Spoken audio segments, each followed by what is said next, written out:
Hi ಎಲ್ರಿಗೂ ನಮಸ್ಕಾರ. ನಾನಿವತ್ತು ಗೌಡಗೇರಿಯ ಚಾಮುಂಡೇಶ್ವರಿ ದೇವಸ್ಥಾನದಲ್ಲಿರುವ ಒಂದು ಎಕ್ಸಿಬಿಷನ್ಗೆ ಬಂದಿದ್ದೀನಿ. ಅದೆಷ್ಟು ಚೆನ್ನಾಗಿದೆ ಅಂದರೆ ನನಗದ್ರ ಬಗ್ಗೆ ಏನಾದರೂ ಹೇಳಬೇಕು, ಅದ್ರ ಡೀಟೇಲ್ಸ್ ಕೊಡಬೇಕು ಅಂತ ಅನಿಸ್ತು. ಅದಕ್ಕೋಸ್ಕರ ಈ ವಿಡಿಯೋನ ಮಾಡ್ತಿದ್ದೀನಿ. ಗೌಡಗೇರಿಯಲ್ಲಿರುವಂತಹ ಚಾಮುಂಡೇಶ್ವರಿ ದೇವಸ್ಥಾನಕ್ಕೆ ಹೋದರೆ ಅಲ್ಲಿ ಕೆಳಗಡೆನೇ ಗುಹೆ ಥರ ಇರೋದ್ರಲ್ಲಿ ನಮಗೆ ₹50 ಟಿಕೆಟ್ ಅಂತ ಚಾರ್ಜ್ ಮಾಡಿ ಒಳಗಡೆ ಕಳಿಸ್ತಾರೆ. ಯಾವುದೇ ಕಾರಣಕ್ಕೂ ಇದನ್ನು ಮಿಸ್ ಮಾಡಬೇಡಿ. ಯಾಕಂದರೆ ಎಷ್ಟೋ ಜನ ₹50 ಜಾಸ್ತಿ ಆಯಿತು ಅಂದ್ಕೊಂಡು ವಾಪಸ್ ಬರೋರು ಇರ್ತಾರೆ. ಆಮೇಲೆ ಅಲ್ಲಿ ಏನು ತೋರಿಸ್ತಾರೆ, ಎಷ್ಟುದ್ದ ಇರುತ್ತೆ ಅನ್ನೋದೊಂದಿರುತ್ತೆ. ಆದರೆ ಖಂಡಿತ ಅದು ತುಂಬ ವರ್ತಿದೆ. ₹100 ಕೊಟ್ಟು ಹೋದ್ರೂ ಹೋಗುವಷ್ಟು ವರ್ತಿದೆ ಅಂತಲೇ ನಾನು ಹೇಳ್ತೀನಿ. ಖಂಡಿತ ಮಿಸ್ ಮಾಡದೆ ಹೋಗಿ. ಅದರಲ್ಲೂ ನಿಮ್ಮ ಮಕ್ಕಳುಗಳನ್ನ ಕರ್ಕೊಂಡೋಗಿದ್ರೆ ಇದನ್ನು ಖಂಡಿತ ಕರ್ಕೊಂಡೋಗಿ ತೋರಿಸಲೇಬೇಕು. ಈಗಿನ ಕಾಲದಲ್ಲಿ ಇವೆಲ್ಲ ಮರ್ತೋಗಿದೆ. ನಾವೆಲ್ಲ ಓದಬೇಕಾದ್ರೆ ಹಳೆ ಕಾಲದಲ್ಲಿ ಇದನ್ನೆಲ್ಲ ತೋರಿಸೋದಕ್ಕೆ ಅಂತಾಗಲಿ ಹೇಳೋದಕ್ಕೆ ಅಂತಾಗಲಿ ನಮ್ಮ ಹಿರಿಯರು ಗುರುಗಳು ಇರ್ತಿದ್ರು.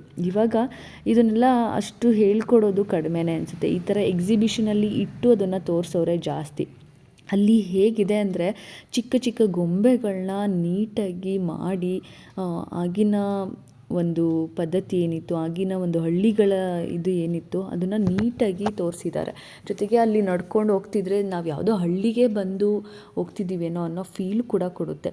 ನಿಜ ಯಾವುದೋ ಹಳ್ಳಿ ಮನೆಯಲ್ಲಿದ್ದೀವೇನೋ, ಅಲ್ಲೇ ನಾವು ಜೀವನ ನಡೆಸಿದ್ದೀವಿ ಅನ್ನೋ ಫೀಲ್ ಕೂಡ ಕೊಡುತ್ತೆ. ಅಷ್ಟು ಚೆನ್ನಾಗಿ ಒಳಗಡೆ ಮಾಡಿದ್ದಾರೆ.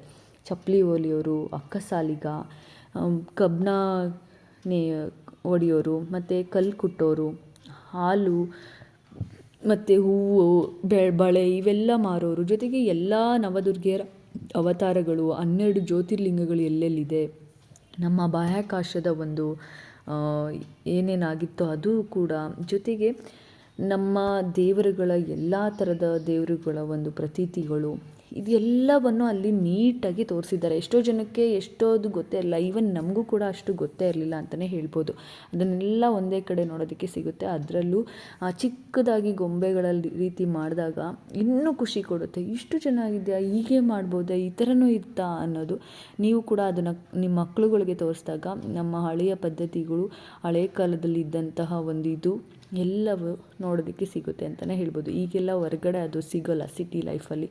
ಖಂಡಿತ ಈ ಥರ ಹೋದಾಗ ಅಲ್ಲಿ ಏನಾದ್ರು ಚಾನ್ಸ್ ಸಿಕ್ಕಿದ್ರೆ ಖಂಡಿತ ನೋಡಿ. ಅದರಲ್ಲೂ ನೀವು ಗೌಡಗೆರೆ ಚಾಮುಂಡೇಶ್ವರಿ ದೇವಸ್ಥಾನಕ್ಕೆ ಹೋದಾಗ ಇದನ್ನು ನೋಡಿದ್ರೆ ಅದು ತುಂಬ ವರ್ತಿದೆ ಅಂತಲೇ ಹೇಳ್ಬೋದು. ತುಂಬ ಚೆನ್ನಾಗಿ ಮಾಡಿದ್ದಾರೆ. ಖಂಡಿತ ಹೋಗಿ. ಪ್ರಾಚೀನ ಪರಂಪರೆ ಅಂದರೆ ಪೂರ್ವಿಕರಿಂದ ಪಡೆದ ಆಸ್ತಿ, ಸಂಪ್ರದಾಯಗಳು, ನಾಗರಿಕತೆಯ ಪದ್ಧತಿಯ ಸಮೂಹ ಅಂತಲೇ ಹೇಳ್ಬೋದು.